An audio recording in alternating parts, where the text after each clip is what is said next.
Hey everybody and welcome to this Wednesday's MB Movie News Live. Of course, we are now continuing to do the live shows after a rather unsuccessful stint at pre-recorded where we had to do about 40 million cuts and whatnot, and this has been a little bit better. It's a little bit more spontaneous, it feels better, and of course on this we do speak about all of the latest ongoings from the world of Hollywood and whatnot. If you're new here, my name is John from MBE and I'm going to be discussing, of course, that headline. It's all about Deadpool perhaps not having a third iteration under the Disney sort of umbrella company. Of course, the movie's had so much success with Ryan Reynolds and also Josh Brolin lately in the second one under the Fox branding, and obviously this sort of disconnected part of the X-Men universe, which was middling in its success initially, very successful, lately not so successful. Of course, the Dark Phoenix being a shambles, and it's actually the co-creator of the character, Rob Liefeld, who has been coming out and he's been speaking about the potential future of the Deadpool franchise, and he doesn't think, as I did say, there is going to be a third one. And look, I will quote what the man actually said himself. I'll bring up the graphic as well, it's very rude of me not to. He says, it's a very lengthy quote incidentally, very lengthy. You know what, there may not be another Deadpool, and I'm fine, because I have to live with the fact that I had two amazing experiences, two movies I'm extremely proud of. I love knowing everybody in these movies. I love Ryan, Josh, Zazie, David, Tim Miller, all of them. The work they did was fantabulous. Those movies are here to stand the test of time, you know, but in the world we live in, nothing is guaranteed, and it takes a lot to make movies, and post-quarantine, it's weird. Well, I can see where they've got the headline from. They're saying that he doesn't think it's going to be likely, but reading between the lines, when you actually read the actual quote, not the whole truth, is it? He's essentially saying that it's not guaranteed that we will have a third Deadpool movie in this continuing successful franchise, because of course once it transitioned over to Disney, Kevin Feige then assumed control, and he's the all-seeing, all-hearing, omnipotent creator of all things Marvel. Under the Disney umbrella company, he controls the comics, he controls the MCU, and it is now his character, it's under his remit. What happens with obviously Ryan Reynolds moving forward, what happens with creative decisions moving forward. Are they going to have a third one? Are they going to recast? I hope not. And that's why he's essentially saying nothing is guaranteed, but he's not come out and says out and out that it's not going to happen, because as they rightly say in this article, he doesn't have enough sway at Disney. He has no connections at Disney. He doesn't know what's on Bob Iger's mind, if he still gets any semblance of control. He doesn't know what Alan Horner's doing. He doesn't know what Kevin Feige's doing. He's just going out in a hunch and saying that it might not happen. So, also it could happen if I can get my composure back. I'm just off the back of doing weights, and it's always dodgy. It could very well happen, and we could see Ryan Reynolds. He has enormous sway with this character. Of course, the success they had, huge profit margins at the box office for the second and the first movie.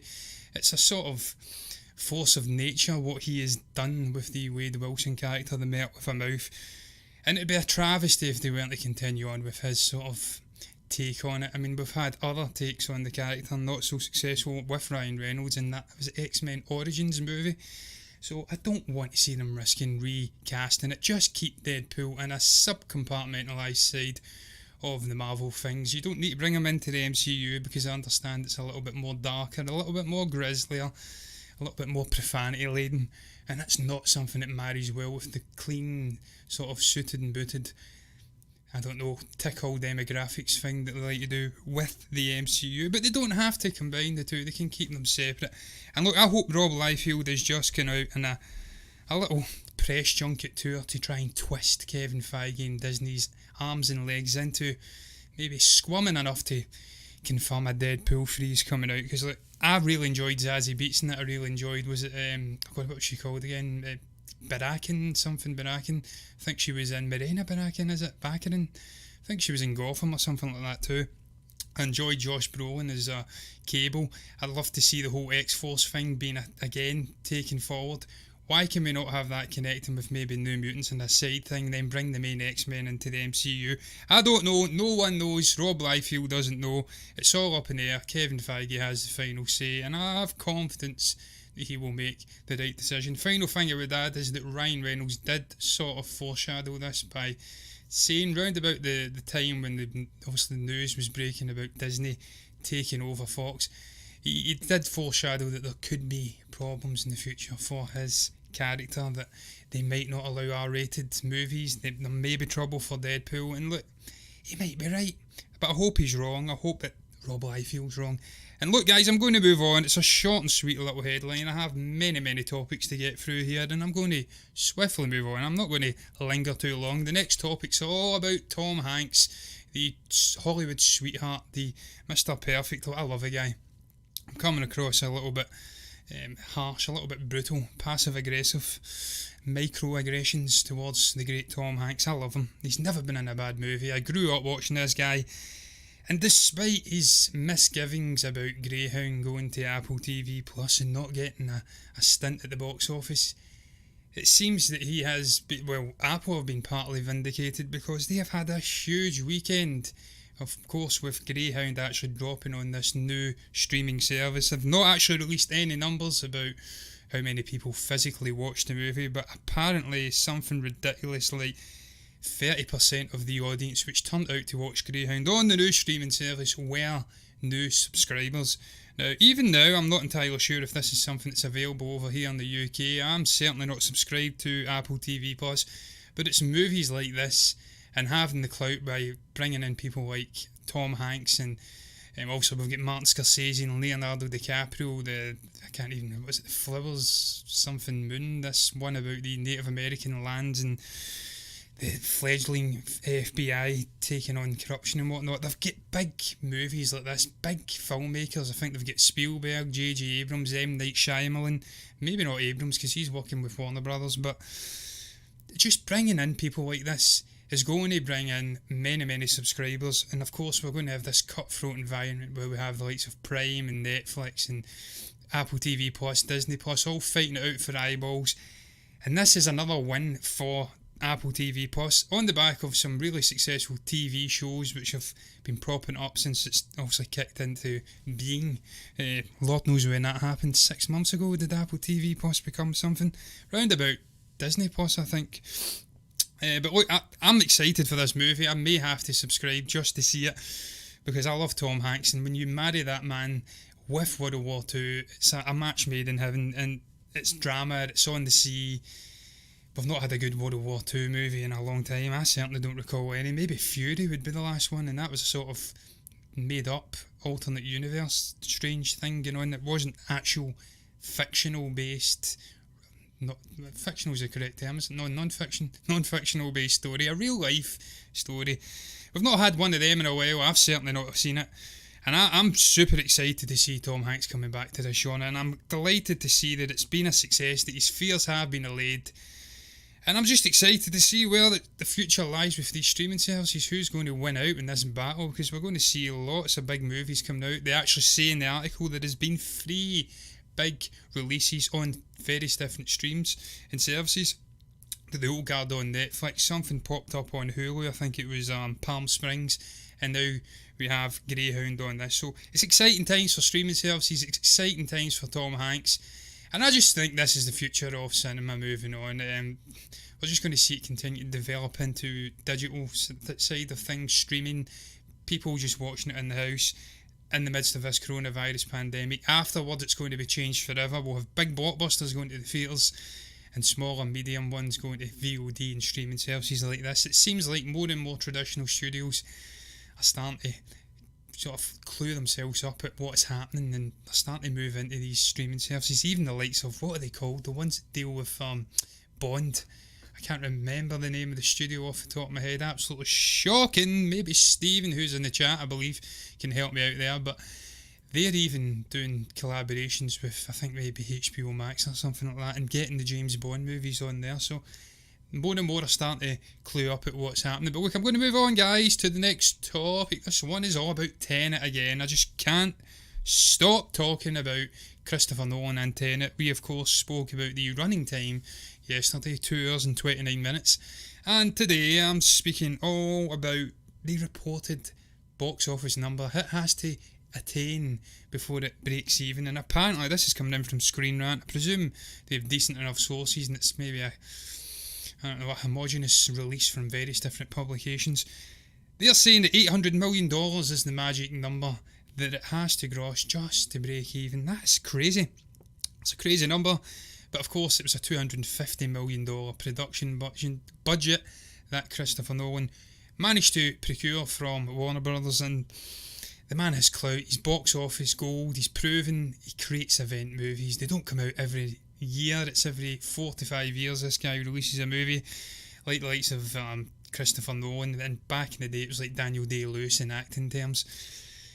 These guys know how to make a movie. They know how to draw in eyeballs to theatres, if that's indeed they can even get it in a theatre with the whole coronavirus thing that's happening at the moment. But look, I find that very interesting. $800 million. I personally think that's a number that he will easily obtain if they can get this movie out in theatres in the next 6 months or so. With the buzz that's surrounding it, it looks incredible. I mean, John David Washington, Robert Pattinson, you've got all the usual faces. Kenneth Branagh's in there, I think, playing some Russian semi-villain. He's like on the sort of precipice between good and bad. We don't know his intentions. All the same faces are coming back. It's an amazing concept. They're saying it could be a sort of cousin movie to Inception. It may be in the same universe. That's enough for me to go and see it maybe 2-3 times, because I love the guy, I love his movies, I love his cerebral storytelling. I just love the way he handles everything in movies. He's an old school type director in the modern age, and I think he will absolutely hit $800 million. I think he will hit more than that. It will probably gross north of $1 billion easily, man, if we can get the eyeballs, the people back in theatres watching the movie itself. If we don't, and he is absolutely adamant to release it this year, and this coronavirus nonsense flares up again, then we may see a situation where we get a first Christopher Nolan flop, and that would be a sad, sad day indeed. But as they do say in this article, major markets like New York and California, they're shutting down again, and we've got Hong Kong shutting down again, and the theatre releases, reopenings I should say, keep getting pushed back again and again and again over here in the United Kingdom. So the future's looking a little bit gloom for a Tenet release this year, but look, whenever it comes out, I have faith in Christopher Nolan's brand and the man's sheer genius in making films, that he will make that number and more. He is, as I did say, he's box office gold. Not every day independent sort of filmmakers with their own ideas out with pre-established big franchises. It's not every day they get $250 million to make a movie. It's not every day they get the green light from studios to crash actual planes into buildings just because it's cheaper than using CG. Apparently, are more practical, I think he said. So I've got every faith. I've seen some of the comments on Twitter from certain little shitheads who seem to be having a pop at Christopher Nolan about how he's pretentious and he doesn't care about people's lives or their well-being. He's just obsessed with being the saviour of film and getting these movies out into theatres no matter what. He should just release it on VOD. Maybe they should look at this article and see just how much money has been pumped into the promotion, into the actual making of this movie. They ain't going to make $800 million just to break even releasing this movie on VOD. Even if they charge $50 a ticket, man, or $50 a rental, it's not going to happen. They need to release it in the theatres and people need to get a healthy dose of reality. But look guys, I'm moving on to the next topic. This one is coming in from someone, I don't know where. It's Cinema Blend. There you go, just read your iPad. John. And it's all about Soul's Alden Ehrenreich. He has been broaching the idea of another solo movie. Now, I've seen other channels covering this topic. They went down a slightly different route in the way they've worded the headlines, or the title of the video. They've said that he is opening the door to another solo movie. That's not what I'm seeing in this article. I'm seeing a very brief quote. Someone asked him, I don't know who it was, would he be interested in perhaps coming back and portraying the great Han Solo one more time, maybe numerous times? And he replied very succinctly with, it depends on what it is, it depends on how it's done, it depends if it feels innate to the story, using big fancy words there. Not really, it's not that big, is it? But it's a nice word, innit? I do like it. I mean, he isn't closing the door to coming back. Why would he? It's probably the only opportunity he will get to be in another big blockbuster movie. He strikes me very much as a sort of actor who will be probably in mid to low independent movies for the rest of his career. He's decent, he is decent, he's a good actor. I actually really enjoyed him as Han Solo in Solo. I think I'm one of the few people on the planet that actually kind of enjoyed Solo. It was a bastardised Frankenstein monster of a movie. We had Lord and Miller. That is the right name, isn't it? I always get that mixed up. I say the first name, like Laurel and Hardy. Lord and Miller came in and then they were sacked. There was all the controversy with them and Kathleen Kennedy. And then obviously we had your man whose name's eluding me at the moment, Ron Howard, come in. And he finished the movie, and for what it was, I actually didn't mind it. It was light-hearted, it was more space operatic like the original movies, and less pretentious and agenda-ridden like these sequel trilogy movies. I really enjoyed Donald Glover. I love that man. He's so talented. He was great as Lando. And if for nothing else, just to get him back portraying that character in a mismatched body with maybe Alden Ehrenreich again, I'd be on board for seeing these characters once again with the same actors. Does it have to be on the big screen as a movie, a feature-length movie? Well, no, for me it doesn't. And in fact, they don't actually ask him that. What would his preference be? Would he be keen on going to Disney Plus? For a TV show, I think that's the best place to take these characters now. I feel like that's where Disney are going now. They realise the standalone movies are kind of dead. There's not enough interest. But if you can take those characters, if you have interest enough stories, if you have enough room to manoeuvre it out over maybe, or stretch it out, manoeuvre's not the right word, over a 10-hour story, over multiple episodes, and then continue on, if you can create little side arcs and interest through new characters, new locations, then I think that's the way to go. Movies, the standalone movies are dead, they're done. If you can't do a standalone movie about Obi-Wan, you ain't doing it about Han Solo. But I'd be on board for it. I'd love Emilia Clarke to come back as Kira too. I love the concept of that. I can't recall the name of the syndicate, the Red Crimson or something, with Darth Maul, that power play with Kira and Maul and Han Solo floating around, and obviously Chewbacca coming back. Jonas Satamo's a great guy. If it gets him work, I'm on board for it. I love those characters. There's great potential to be had with them. They can go off and do something. If they can take a Cassian Andor character and create a TV show around him, then why not create a TV show around 4 or 5 really interesting characters in the underworld in Star Wars? Bring in Jabba the Hutt, bring in Bosk, bring in Boba Fett, IG-88, all the nefarious shit that's going on, even Salacious B. Crumb, and that other guy, the Scotch guy that played him, Bib Fortuna. Scotch? I'm Scottish and I'm saying Scotch. Scots guy, Bib Fortuna. Bring in guys like that, and I'm on board, man. That is an amazing concept for a TV show. Get it done.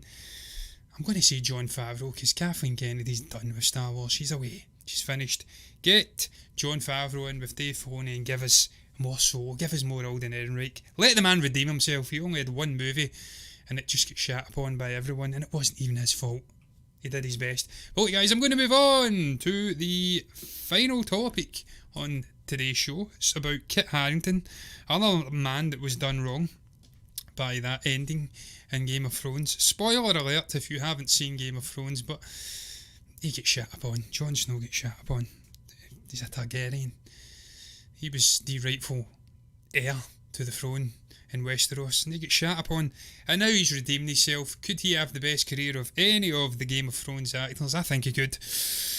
He's playing Black Knight in the Eternals movie, which is set to come out at some point, and more specifically playing Dane Whitman in the new Eternals movie. And this is an article that's coming in from Digital Spy, and they are pondering whether this guy could be having a dual role in this movie, because of course, if you know anything about the Dark Knight character, is that right? Yeah, the Black Knight character. Clearly I don't know anything about him, which is what I was about to say. If you know anything about him, I didn't, I had to research him, then you will know he is initially not a superhero character. He's certainly not an Eternal character. He is the first main non-Eternal character in the movie to be revealed, and it's played also by Kit Harington.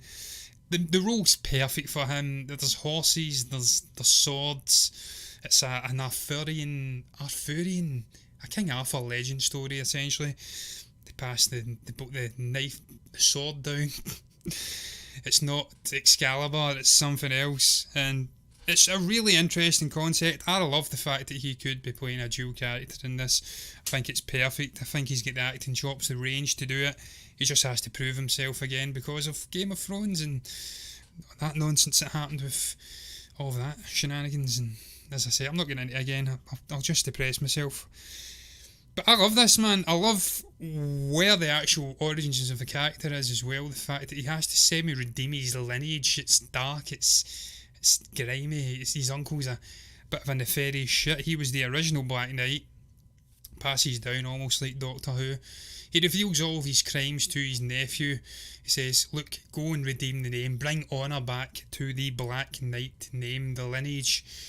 And I love that. I love the fact of it being sort of dirty and being a little bit grimy, and he has to bring honour back. He has to find his way in this role. This is going to be an origins movie for so many characters. It's going to span thousands of years. They're going to have to dedicate at least 45 minutes of this movie, I'd imagine, unless they do it quick fire, to introducing all of these different characters. Perhaps he could do Kit Harington's character a little bit more spread out over the entirety of the actual movie. Just he starts off non-gifted, and then he has this brush with his uncle, and then he gets thrust into the role of the Black Knight. I love it, man. I can't wait to see this movie. This is going to be super important for the MCU moving forward. It's going to have real ramifications. They have to get this right. This is the sort of beginning of a new age. This and Shang-Chi and movies like that. If they don't get this right, it's not built on a good foundation. The new saga is going to be off to a very rocky start. It's going to be shit. So they have to get it right. The casting seems pretty good. Camille Nanjiani and Penelope Cruz and Angelina Jolie, and you've got Robert Richard Madden and whatnot in there. It seems like they've picked out all the right actors. And Kit Harington doing a dual role is something I'm definitely interested in. It's an interesting concept. The character's interesting. There's enough meat in the bones for a solo movie, let alone in amongst a sort of ensemble origins movie. But look, guys, I'm done. I ain't got much more to add to it. It was a short little transitionary topic to see out the show. We always like to do it. And tonight it's Kit Harington's turn to be the transitionary end topic. What the hell do you guys make about the topics I spoke about? The headline: do you think Disney will cancel Deadpool 3? Do you think that Ryan Reynolds will return as Wade Wilson? Or do you think that he will bugger off into the sunset and never to be seen ever again in that character? That'd be a sad day, wouldn't it? If you agree with me, you can comment below. If you don't, you can also share your views. What do you make about Tom Hanks' Greyhound being a huge success? It's opening weekend on Apple TV Plus. Just getting off. I know, very well. I was about to say a phrase there, but I'm terrible at them and I don't want to butcher another one. What do you make about Tenet having to hit $800 million just to break even? Do you think we should have a solo spin-off TV show on Disney Plus, another movie with Alden Ehrenreich? What do you make about Kit Harington perhaps playing double duty, doing a dual role in the upcoming Eternals movie? If you have anything to say about any of the topics at all, then you can comment below and let me know what your thoughts are down below in the comment section. You can also like the video if you have enjoyed me prattling on. Thankfully, you'll not have to see me prattling on again if you subscribe to the channel, because I'll be back again tomorrow with Stephen and a joint movie news show, and on Friday for our movie retro review of Die Hard. I shall see you then, guys.